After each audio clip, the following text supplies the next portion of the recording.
115 boats left Sydney Harbor on Boxing Day, 1998. It is one of the great sights in sport. 500,000 people on the headlands and the foreshore, spinnakers going up as the fleet turns south out of the heads, helicopters overhead, the whole city out to watch it.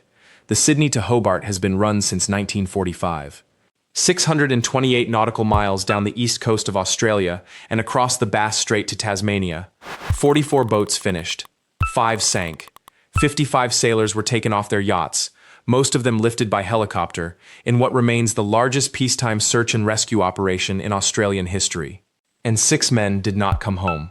Their names were Phil Skeggs and Bruce Guy, from a Tasmanian yacht called Business Post Naiad. John Dean, Jim Lawler, and Mike Bannister, from a boat called Winston Churchill that had sailed in the very first Sydney to Hobart back in '45. And Glyn Charles, a British Olympic sailor, from a yacht called Sword of Orion. 3 of those men were never found. What hit that fleet was not a storm in the ordinary sense. It was a weather bomb, a low that deepened so fast and so violently in the Bass Strait that the entire fleet was inside it before anybody understood what was happening. And the detail that has stayed with me, out of 2 years of coronial inquest and hundreds of pages of findings, is not about the weather at all. It is a wallet and 2 key rings, and a man in a boatyard in a small town called Eden who was given the job of breaking up one of those yachts afterwards. This is one of the most thoroughly investigated sailing disasters in history, so let me tell you where it comes from. There was a 2-year coronial inquest under the New South Wales State Coroner, John Abernathy, whose formal findings were published in 2001. There was a separate review by the Cruising Yacht Club of Australia, the race organizer, published in June 1999. There was a Bureau of Meteorology report on the weather, and there is a book, Fatal Storm, written by the sailing journalist Rob Mundell, built on 125 interviews with people who were there. All of that is public. Where I am telling you a finding, it comes from one of those. Start with what the race actually is, because if you have never followed sailing, the name undersells it considerably. The Sydney to Hobart is not a coastal cruise. It runs from Sydney Harbor, south down the New South Wales coast, and then across the Bass Strait, the stretch of water between the Australian mainland and Tasmania, before turning down the Tasmanian east coast to the finish at Hobart. The Bass Strait is the problem, and it is the problem for a specific and unforgiving reason. It is shallow. Compared to the deep ocean on either side of it, the strait is a broad, relatively shallow shelf, much of it under 100 meters, and it sits directly in the path of the weather systems that come across the Southern Ocean, which is the roughest water on the planet, with a fetch that runs uninterrupted all the way around the globe. So you have enormous ocean swell, generated over thousands of miles, arriving into a shallow shelf. And when deep water swell hits shallow water, it does what swell always does. It slows, stands up, gets steeper, and breaks. That is the Bass Strait in a bad year. Not simply big seas, but short, steep, breaking ones. Sailors describe them as square. Instead of long walls the boat can climb, you get faces that stand up and fall over on top of you. Every experienced Australian offshore sailor knows this. It is not a hidden hazard. It is the entire character of the race, and it is why finishing it means something. If you like these told properly and sourced, subscribing helps more than anything else. The fleet that left on the 26th of December was a strong one. 115 boats, ranging from big professional maxis down to smaller club yachts with amateur crews who had spent years working up to this. Business Post Naiad was one of the smaller ones. A northern Tasmanian boat, owned and skippered by a man called Bruce Guy. One of her crew, Steve Walker, a sailmaker from Wynyard, described the campaign afterwards in a way that should be read carefully. They had been sailing that boat together for about 5 years. They had won a lot of races in the lead-up. The crew was experienced and, his word, harmonious. The boat was in good racing condition. That is what a well-run amateur campaign looks like, and it is exactly what you would want if you were choosing a boat to be on. The forecasting is where this begins to go wrong, and I want to be precise rather than dramatic about it. There was a warning. A storm warning was issued, but the system that arrived was substantially more violent than what had been forecast, and it developed with a speed that the models of the day did not capture. Meteorologists call this explosive cyclogenesis. The informal term is a weather bomb, And it has a technical definition, a low-pressure system whose central pressure drops by roughly 24 millibars in 24 hours. When that happens, the pressure gradient tightens dramatically, and the wind that flows down that gradient goes from strong to catastrophic in hours rather than days. The way to picture a pressure gradient is as a hill. Air flows from high pressure to low, the way water runs downhill, and the wind speed depends on how steep the slope is. A normal low is a gentle hill. A bomb is a hole opening in the ground. The sides get steeper by the hour, and the air pouring into it accelerates accordingly. The reason this matters for a forecast is that it is not a question of predicting where a system will go. It is a question of predicting how fast it will deepen, which is a much harder problem and was very much harder in 1998. A model that puts the low in the right place but underestimates the deepening will give you a forecast that is geographically correct and wrong about everything that matters. That is what formed over the Bass Strait on the 27th of December. The Bureau of Meteorology came in for serious criticism afterwards, and the Inquest examined what was forecast, when, and how it reached the fleet. But it is also true that the fleet was committed. A boat halfway across the Bass Strait cannot go anywhere. There is no shelter within reach in either direction. Whatever arrives, you take. And there is a further wrinkle that is specific to racing, and it is uncomfortable.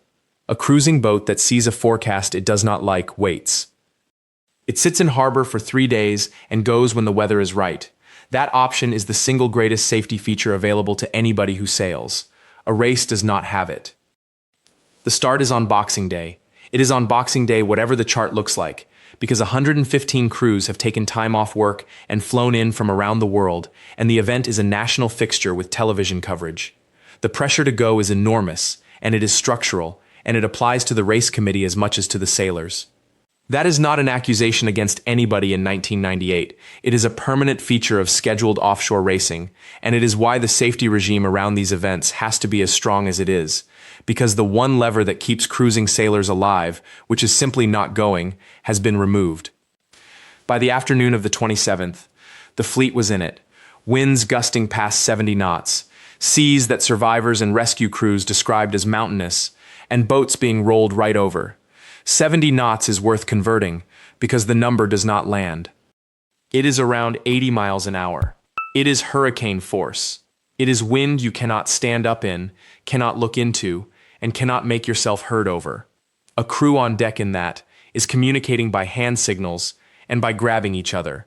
And the fleet was strung out over a very large area, which turned one disaster into dozens of separate ones.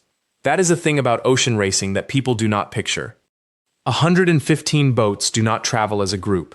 Within a day, the fast maxis are 100 miles ahead of the small boats at the back, and the fleet is spread down the coast like beads on a string. Which meant that when the system arrived, the leaders were largely through the worst of it, and the smaller, slower boats with the amateur crews were exactly in the middle of it. The big professional boats were already approaching Tasmania. The club yachts were in the Bass Strait. That is not anybody's fault. It is arithmetic, and it is the same arithmetic that decided who died in the 1979 Fastnet. The front of the fleet outran it, and the back of the fleet did not. Each of those boats, on its own, was now dealing with a separate emergency, out of sight of the others, in the dark. I want to explain what a rollover actually is, because the word does not carry its weight. A knockdown is when a boat is pushed over onto her side, massed in the water, and comes back up. It is violent and frightening, and boats are designed to survive it. A rollover is a full 360 degrees. The boat goes over, all the way, inverted, and then continues round and comes up the other side, or does not come up at all for a while, and floats upside down. When that happens, everything inside the boat that is not physically bolted down travels across the cabin and then back again. Batteries, engines, floorboards, tools, people. The interior of a yacht that has been rolled is not a room with things scattered in it. It is a space that has been through a tumble dryer. Anyone on deck who is not clipped on goes into the sea.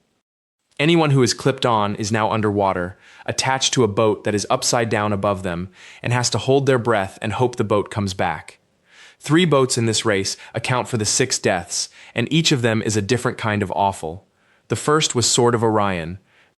Aboard her was Glyn Charles, a British sailor, an Olympian, one of the more accomplished people in that fleet. Sword of Orion was rolled by a wave, and Glyn Charles was swept off the boat and into the sea. His crewmates saw him in the water, and they could not get to him. That is the whole of it, and it is unbearable in its simplicity. A boat that has just been rolled has lost her rig, has no engine she can rely on, has an injured crew and no ability to maneuver, in seas that are breaking. There was a man in the water within sight, and there was no mechanism available to reach him. And there is no version of that where the people left aboard come out of it well. They were not negligent and they were not slow. They were on a wrecked boat with an incapacitated rig, in 70 knots, watching a friend and a world-class sailor drift away from them, and every option they had was either impossible or would have killed somebody else. There is a particular cruelty in a man overboard being visible. If you never see them, the search is abstract. If you can see them, every second is a decision you are failing to make work. Glyn Charles was never found. The second was Business Post Naiad, Bruce Guy's boat, the harmonious crew, the 5 years of campaigning. She capsized, and she lost her mast, and what followed lasted about 12 hours. Phil Skeggs drowned. The coroner's formal finding records the specific circumstance. It happened while the yacht was inverted. That is a man trapped underneath his own boat while it was upside down in a storm. Bruce Guy, the skipper and owner, suffered a heart attack and died. There is a thing worth saying about that. A heart attack is often filed under natural causes and set to one side, and in this case that would be badly wrong. A man in his own boat, capsized, dismasted, in 70 knots of wind, watching a friend die. That is a physiological event caused by the situation as directly as drowning is. The 7 surviving crew of Business Post Naiad were eventually winched off by the crew of a rescue helicopter. 12 hours, from the capsize to the lift. 12 hours is the detail I would ask you to hold. Not 12 minutes of terror, half a day, on a dismasted hull, with 2 of your friends dead aboard, waiting. The third was Winston Churchill. She was not just another entry. Winston Churchill was a 52-year-old wooden yacht that had raced in the very first Sydney to Hobart in 1945. She was part of the history of the event itself, and she was much loved. She was overwhelmed and she sank. Her crew of 9 got into life rafts, and then the life rafts were in the Bass Strait, in a storm, at night. A life raft in survivable conditions is a lifesaver. A life raft in breaking seas is something else. It has no keel, no steerage, and almost no mass. It is a balloon on the surface, and a breaking wave does not roll it so much as throw it. Rafts get inverted repeatedly. Canopies tear. Ballast pockets fail. People are thrown out of the entrance, and getting back in from the water, in the cold, in the dark, having already been thrown out twice, is beyond a lot of people. 3 of the 9 did not survive. John Dean, Jim Lawler, and Mike Bannister. 2 of those 3 were never recovered. That is the same finding the 1979 Fastnet inquiry reached in a different ocean 20 years earlier. That the life raft is not a refuge in extreme conditions, and that people die in rafts who would have lived aboard a boat that was still floating. Winston Churchill was sinking, so her crew had no choice. But once they were in those rafts, they were in the most exposed possible position in a storm that was killing people. I would like to hear from anyone who was following this at the time, or who was in Australia when it happened. It is one of those events people remember exactly where they were for. The rescue is the other half of this story, and it deserves as much time as the disaster. 30 aircraft, civil and military, went into that airspace. Helicopter crews flew in 70-knot winds, at night, over breaking seas, hovering above dismasted yachts, to put rescue swimmers into the water and lift people out. That last sentence is one you can read past, so let me slow it down. A helicopter winch rescue from a yacht is difficult in flat water on a calm day. The pilot has to hold a hover over a target that is moving in 3 dimensions, a boat pitching, rolling, and surging, while staying clear of a mast that may be 60 feet tall and swinging through an arc beneath the aircraft. There is no reference point, except the sea, which is also moving. Now take the mast away, because most of these boats were dismasted, and the picture improves in one way and gets worse in another. There is no longer a spar to hit, but there is a mess of wire rigging trailing in the water alongside the hull, and a rescue swimmer going in near it can be caught. Then add 70 knots of wind, and a night sky, and aircraft flying at the edge of their fuel range, a long way offshore. The crews did it repeatedly, over 2 days, boat after boat. They put swimmers into breaking seas in the dark on purpose, over and over, for strangers. 55 sailors were taken off 12 yachts. It remains the largest peacetime search and rescue operation Australia has ever mounted. The people involved were not only in aircraft. In the small town of Eden, on the far south coast of New South Wales, the Volunteer Coastal Patrol became the hub of the whole thing, because Eden was the nearest port, and it was where the retreating fleet ran to. A man named Barry Griffiths was the divisional commander of the Eden Volunteer Coastal Patrol that year. He worked a 32-hour shift, manning radios and helping coordinate. 20 years later, asked what he remembered, he did not talk about the coordination. He said there was a terrible lot of screaming. That is what those radios sounded like. Not clipped Mayday procedure. People in the dark, in 70 knots, calling for help. The boats that could still move ran for Eden. Boats came and dismasted, some of them having been at sea for 3 or 4 days by then. One yacht arrived so badly damaged that she was almost broken in half, and a special cradle had to be built just to lift her out of the water. More of these are coming, researched the same way, official findings, real sources, and the people at the center. Subscribe if that is what you want more of. Then came the Inquest, and it ran for 2 years. The New South Wales State Coroner, John Abernathy, examined all 6 deaths. His formal findings were published in 2001, and they are a substantial document that goes well beyond the weather. Some of what it found was uncomfortable in a very ordinary, administrative way. There was an issue with Business Post Naiad's rating certificate, a paperwork question about whether it had been properly checked in the race organizer's sailing office before the start. The inquest went through it in detail, including who in that office was responsible for checking what. Nobody suggests a certificate would have changed the weather, but an inquest that finds a boat went to sea in a race where the entry paperwork was not properly verified is making a point about systems, not about that certificate. A race director at the Cruising Yacht Club of Australia resigned. The Bureau of Meteorology was criticized over the forecasting, and the recommendations, which are the part that actually mattered, were extensive and specific. Personal EPIRBs, that is the one I would highlight above all others. A beacon carried by the person rather than mounted on the boat, so that a sailor who is swept off a yacht, like Glyn Charles was, is transmitting a position from the water. Understand why that matters so much in this specific case. The boat's beacon stays with the boat. If you go over the side, every piece of location technology aboard is now on a vessel that is drifting away from you at several knots, and the search that eventually starts will be centered on where the boat is, not where you are. A personal beacon on your life jacket moves the search to you. That single change has since saved a significant number of lives worldwide, and it came substantially out of Australian and British inquiries into exactly this kind of death. Life raft standards, spelled out to the level of individual items. A safety knife, a hand pump or bellows so a raft can be reinflated by hand when it starts losing pressure, which they do. Requirements around storm conditions and around how a fleet is monitored and communicated with during a race. Recommendations went not only to the sailing bodies, but to the State Workplace Safety Authority and to the minister responsible for product safety, which tells you the coroner had concluded that some of this was a question of equipment standards and duty of care rather than seamanship. That is a significant thing for a coroner to do. It reframes an ocean race from a private sporting risk taken by consenting adults into an activity where somebody is responsible for the standard of the gear and the adequacy of the organization. The Cruising Yacht Club's own review committee had already reported in June 1999 with its own set of findings and recommendations, and the sport changed. Qualification requirements for entry were tightened. Safety equipment audits became real audits. Communications and fleet tracking were overhauled. The race is still run every Boxing Day, and it is run under a regime that exists because of what happened in 1998. It is worth being specific about what tightened because it went further than paperwork. Crews now have to demonstrate qualifying miles rather than assert them. A proportion of every crew must hold current sea survival training, actual training, in a pool, getting into a raft in your foul weather gear, and finding out how hard it is before it matters. Boats are inspected rather than trusted. Personal safety gear is specified down to the item, and it is checked.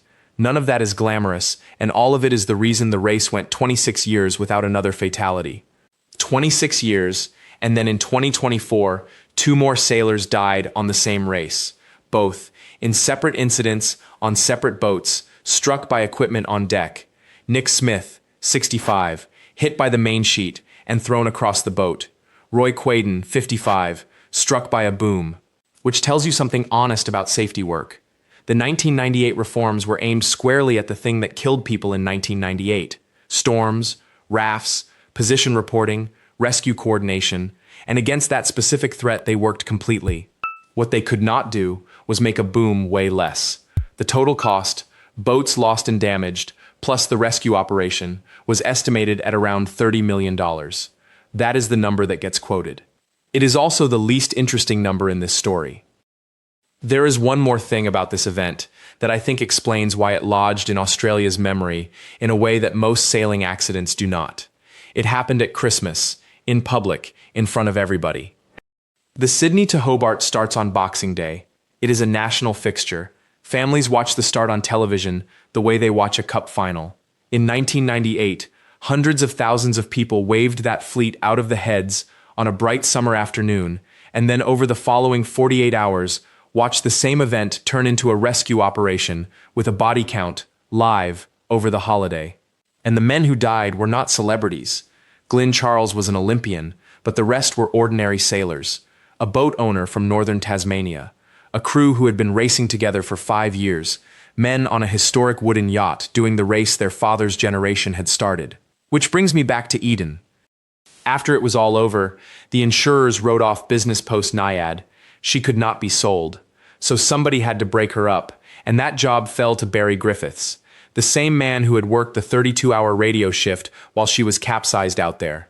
He said, 20 years later, that it stuck with him, because the personal belongings were still aboard.